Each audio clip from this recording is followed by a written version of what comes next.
Kita semua pasti pernah lihat kan, ide yang kelihatannya cemerlang, atau program reformasi yang niatnya baik, malah gagal total di tengah jalan.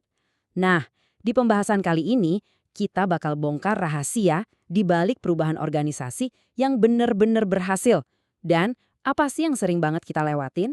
Coba inget-inget deh, pernah nggak sih Anda merasa frustrasi? Mungkin di kantor atau pas lagi ngurus sesuatu, tiba-tiba ada sistem atau aplikasi baru, katanya canggih, katanya biar cepet.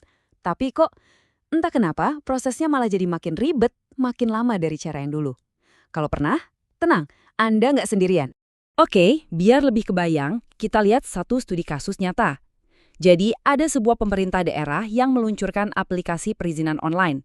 Niatnya bagus banget, mau potong birokrasi, mau mempercepat proses. Tapi apa yang terjadi? Gagal total. Kenapa gagal? Karena masyarakat masih ngeluhin hal yang sama persis. Nunggunya lama, koordinasi antar dinasnya berantakan. Nah, ini bagian yang paling menarik. Setelah dicek, ternyata masalahnya bukan di teknologinya loh. Codingan aplikasinya oke, nggak ada bug. Terus apa dong yang salah? Jawabannya ada di sini. Masalahnya itu ada pada mesinnya yang nggak kelihatan. Sesuatu yang jauh lebih dalam dari sekedar tampilan aplikasi yang keren. Kita lagi ngomongin soal manajemen. Jadi, apa sih reformasi manajemen itu? Ini bukan sekedar ganti logo atau beli software baru ya. Ini perubahan yang benar-benar mendasar. Ngubah cara organisasi merencanakan, menjalankan, sampai mengendalikan semua prosesnya. Tujuannya cuma satu, bikin kinerja dan pelayanan jadi jauh lebih baik. Nah, tabel ini ngegambarin perbedaannya dengan jelas banget. Di satu sisi, ada perubahan dangkal. Anggap aja ini fasad atau polesan luarnya. Fokusnya ya ke teknologi baru, aplikasi baru, kelihatan keren, gampang dilihat, tapi seringnya cuma sementara. Di sisi lain, ada perubahan mendalam. Inilah mesinnya, fokusnya ke proses dan budaya kerja. Ini emang susah dilihat, tapi dibangun untuk bertahan lama, karena dia langsung nonjok ke akar masalahnya. Terus, kayak gimana sih contoh kegagalan manajemen yang nggak kelihatan itu? Ya ini dia nih, misalnya bikin perencanaan tapi nggak pakai data, asal tebak aja. Atau target kinerjanya nggak jelas, jadi semua orang bingung. Koordinasi antar tim jelek banget. Evaluasi cuma jadi formalitas buat laporan. Nah, penyakit-penyakit kayak gini nih yang bikin aplikasi secanggih apapun jadi percuma. Oke, kita udah paham masalahnya. Sekarang, gimana cara benerinnya? Tenang, untungnya ada semacam cetak biru atau blueprint yang bisa kita ikuti. Yuk kita bedah solusinya dalam 7 langkah. Prosesnya ini benar-benar sistematis, nggak bisa loncat-loncat.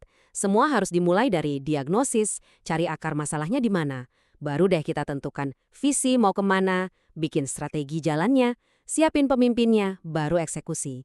Nah, setelah jalan, yang paling penting itu dimonitoring terus. Dan akhirnya, bikin cara kerja baru ini jadi kebiasaan, jadi budaya permanen.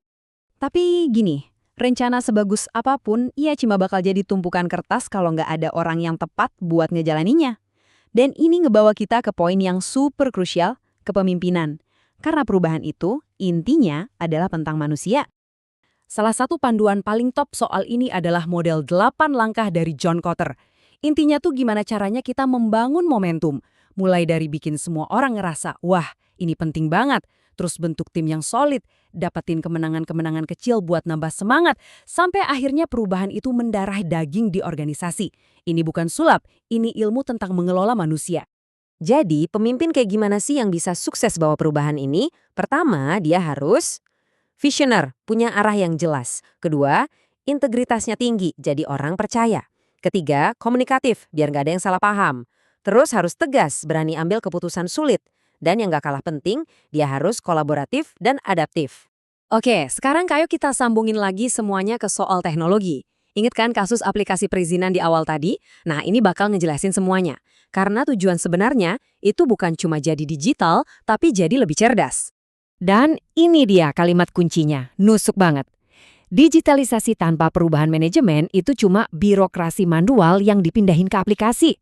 Coba deh direnungin. Proses ribet yang sama, jalur berbelit-belit yang sama, cuma sekarang tampilannya di layar komputer. Ya sama aja, kan? Nggak nyelesain masalah apa-apa. Slide ini ngerangkum kenapa reformasi itu sering banget mentok. Lihat deh hambatannya.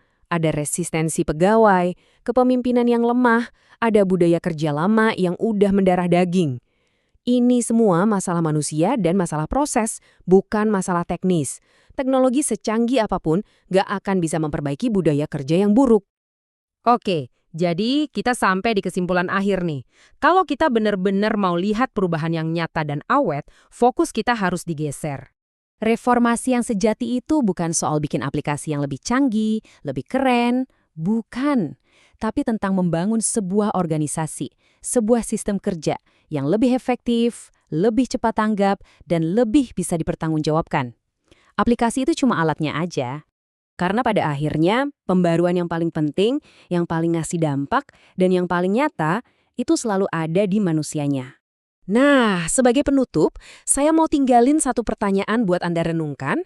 Di lingkungan Anda, entah itu di pekerjaan atau dimanapun, kira-kira proses tak terlihat mana yang sebenarnya paling butuh diperbarui? Bukan cuma dipoles pakai aplikasi baru, tapi diubah secara mendasar. Coba dipikirkan. Terima kasih sudah menyimak.